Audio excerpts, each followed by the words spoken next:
The once mighty Almoravid Empire stands on the brink of total annihilation. Its cities burn, its armies are shattered, and its rulers fall one by one. But amid the chaos, a desperate successor rises, Ibrahim ibn Tashfin. Can he defy fate and turn the tide of history, or is he destined to be a mere footnote in the fall of a dynasty? This is the gripping story of the last true Almoravid Sultan, the inheritance of a dying empire. In 1145, following the dramatic death of Tashfin ibn Ali, the Almoravid throne passed to his son, Ibrahim ibn Tashfin. But what he inherited was not an empire, it was a battlefield. The Almohad forces, led by Abd al-Mu'min, were systematically dismantling what was left of Almoravid rule. Cities fell like dominoes, and even Marrakech, the heart of Almoravid power, was under siege. Yet, despite the overwhelming odds, Ibrahim refused to surrender. He gathered what little remained of the Almoravid army and prepared to make his last stand. The Almohad storm.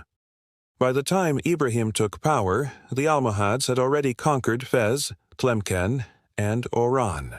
The once loyal Berber tribes had abandoned the Almoravids, flocking to the banner of the new and ruthless Almohad rulers.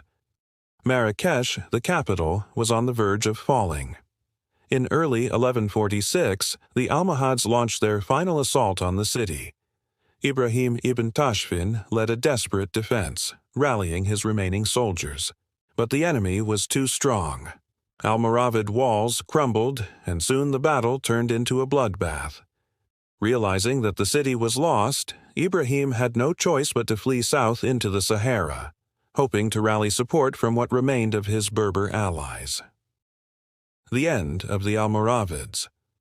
Ibrahim's escape into the desert was not the beginning of a counterattack. It was the last gasp of a dying dynasty. The Almohads swept through Marrakech, massacring the Almoravid loyalists and burning the city to the ground. The once mighty capital was no more. As for Ibrahim ibn Tashfin, his fate remains shrouded in mystery. Some sources suggest he was hunted down and killed by Almohad forces, while others claim he perished in the harsh desert, abandoned and forgotten. Regardless of how his life ended, one thing was certain. With his fall, the Almoravid dynasty was over.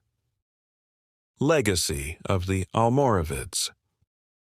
Though the Almoravid Empire was no more, their influence would never be forgotten. The cities they built, the trade networks they forged, and the legacy of their rule in Al-Andalus and North Africa shaped history for centuries to come. But the world belonged to the Almohads now. A new and ruthless dynasty had taken the throne, determined to erase every trace of Almoravid rule, and so the last flicker of the Almoravid flame was extinguished. Conclusion.